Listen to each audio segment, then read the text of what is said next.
Who knew the same dude who made a story about a guy who turns into a chainsaw could make such a personal, introspective story about what it means to create? Well, probably you. I think I'm just late. But none of that matters, cause Look Back is absolutely beautiful! The theme and message this movie leaves you with isn't really loud and in your face. This movie at its core is about creating, but it's also about the creator's relationship with creating in itself, if that makes any sense. We go through the lives of these two artists, Fujino and Kyomoto, from elementary school all the way to adulthood. The art of drawing manga molds these two's relationship with each other and brings them together in the first place. Fujino is a childhood art prodigy who's praised by literally everyone in her life, and she got her shit in the school paper too, so she's clouded in class also. That is, until Kyomoto's manga starts showing up in the school paper alongside Fujino's. But the kids with Kyomoto's comic strip way more than Fujino's, and in her eyes, that means her spot as the most goated artist around is in jeopardy, which is actually true, but she sees that as a bad thing. In fact, the worst possible thing that could ever happen. So she throws her social life away and gets in the lab for the next few years and grinds her ass off to become a better artist. I'm talking full-on sweaty demon mode. Her friends are worried about her family worried about her, but she do not care, bruh. Drawing is all that matters. But at the same time, Kyomoto's also still in the lab getting better and better. Her time in the lab means literally never going outside though.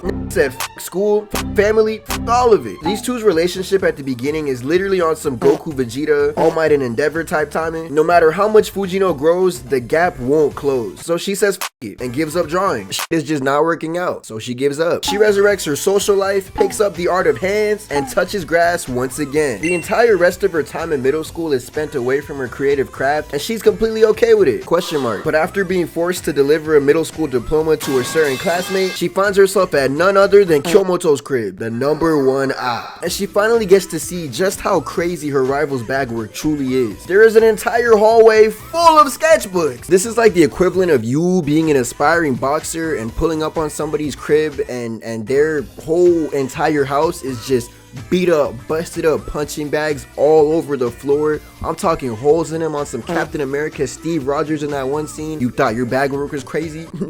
No, there is always a higher ladder to climb. But these two finally meet, and for the past X amount of years, Fujino saw this girl as her #1 opposition. The Tetsuo to her Kaneda, the Virgil to her Dante, the Goku to her Vegeta, the Shizuo to her Izaya, the Sonic to her Shadow. You get the point. The whole time, Kyomoto was her #1 fan, and Fujino was the entire reason she went so hard with art in the first place. Actually meeting face to face changed everything, and these two ended up working together and becoming forever homies. Fujino's passion for art is resurrected again, and they create a manga that gets them on the radar of the big manga magazine. Starts with an S and ends with Onin Jump, you feel me? All this happens, and Fujino actually gets Kyomoto to touch grass and get a taste of the outside world. They spent all their high school years working on this manga, and it really ends up paying off. Their love for art brought them together and blossomed a beautiful friendship. But they end up going their separate ways because Kyomoto, who's always been an extreme shut-in, wants to learn how to live her life in the outside world, away from her room without the help of Fujino. So she goes to an art college, and Fujino makes her manga solo dolo. We get to see what the life of a fully fledged mangaka looks like, while Kyomoto is still going crazy with the bag work in college. I'm debating whether or not I should talk about the final big event in this movie that like truly changes everything. I feel like I'm the last motherfucker to experience this story, so I feel like it ain't spoilers, but just in case, I'ma leave it out. Also, I don't really think we need to entirely discuss how this story ends for me to get my point across, right? This movie felt so personal start to finish. Somebody on the internet said that there's a lot of parts of this story that are straight up actual events that happened in the life of Tatsuki Fujimoto, and TBH, I completely see how that could be possible. I mean, Fujino is literally creating Chainsaw Man in the flesh. I don't know, dog. Art about making art is just so beautifully meta. This ain't even the first time we've seen a manga about making manga too. There's of course Bakuman and that one arc of Undead Unluck, which is so random but in the best way possible. What's interesting about Look Back and Bakuman is that they're both from mangaka who previously made absolute smash hits in Shonen Jump's magazine. I want to say it's a coincidence, but it's probably like most definitely not, right? Both stories involve making it into the Jump magazine as important plot points, and they're literally about dudes making smash hit manga. I slick wonder if Bakuman has any true story type moments for the life of its mangaka, the way Look Back directly relates to Fujimoto's personal life. And oh my goodness, seeing Fujimoto's art style in the form of a movie is the most beautiful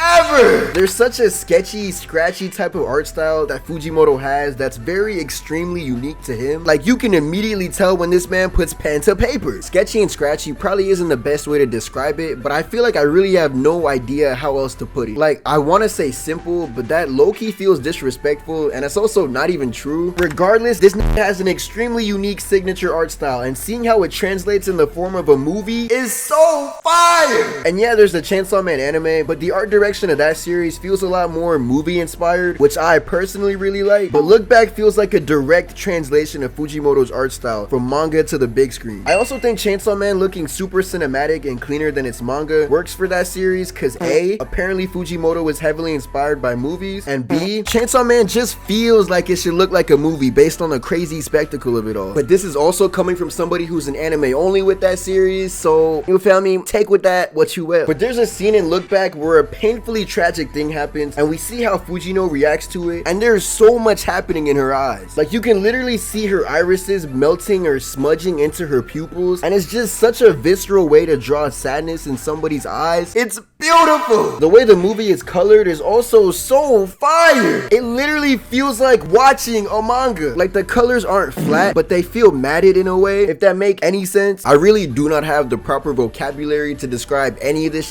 but I truly hope you understand the words that's coming out of me. And even the outlines of the characters are scratchy too, and it breathes so much life into this movie. I cannot overstate enough how beautifully stylized the visuals of Look Back are. But the story is also very grounded for the most part, but that don't stop any of it from hitting the same way something like a super high stakes battle shonen would. It still hits, it just hits in a different way. This movie feels stylized in a way that lends itself to a more grounded story. Also, I finally understand the context of this iconic panel, and oh my goodness, it was so beautiful in the movie. Also, I love how the way characters' feelings aren't straight up spelled out for us at all. It's like we as an audience are being trusted to put two and two together. Never once in the story is it straight up stated that Fujino is jealous of Kyomoto and sees her as a rival of sorts, and it's never stated that meeting Kyomoto is the reason why she gets back into art. But you can literally feel it in this scene of her running and skipping through the rain. That passion you once felt burn out can never truly be extinguished, dog. You just need to fan the flame of creativity. And a lot of times that feeling of fanning the flame comes from somebody else inspiring you. Also, peep how after the final big time skip when they're adults and Kyomoto's in college, their hairstyles, or really more so their hair length, switch from short to long between the two. Fujino spends most of the story with short hair and Kyomoto spends most of the movie with super long hair, but by the final time skip, they've switched. See, look, bro, it's the little details, dog. Like, do that mean anything thematically? I don't know. Maybe, maybe not. But that feels so intentional. I don't know. Look, I could be just overlooking, but am I?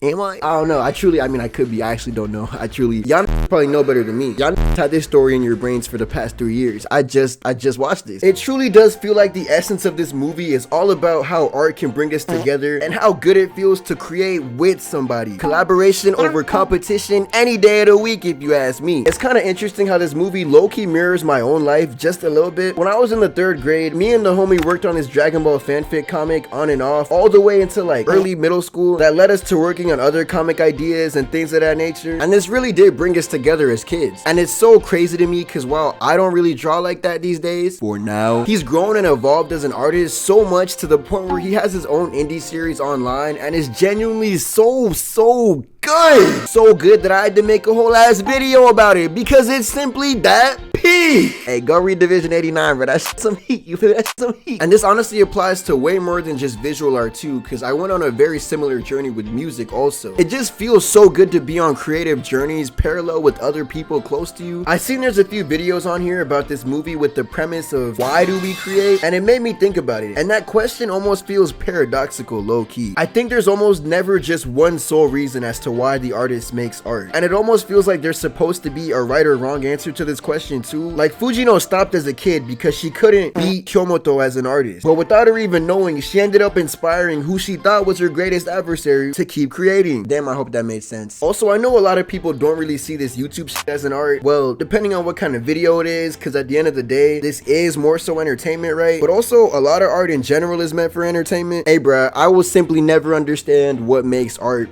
art. And that's kind of beautiful if you ask me. But regardless, I think a lot of stuff in this movie applies here too in a way. I've ended up looking back on my own personal journey here on YouTube, and it's really crazy seeing just how much I've improved as an editor and being comfy on camera from my first video compared to my most recent And what's really crazy is I truly wouldn't have noticed unless I went back and watched my first video, or like my second, third, 10th, 11th, 20th video versus my literally the last I uploaded. It's so crazy. And there's a line in the movie where Fujino talks about how like as you get better, you're just gonna end up being able to do this faster. She's literally spitting facts, bro. Have grown so much. I could drop a video in more than half the time I could a year ago. That's what's crazy to me. Hey, low-key though, I hope this movie inspired you to create some you know, or keep creating or start creating. But yeah, shout out Look Back and shout out you. I can't feel my face right now, I'm burning up. I got this feeling that I won't come down like, got this feeling that I won't come down like, got this feeling that I won't come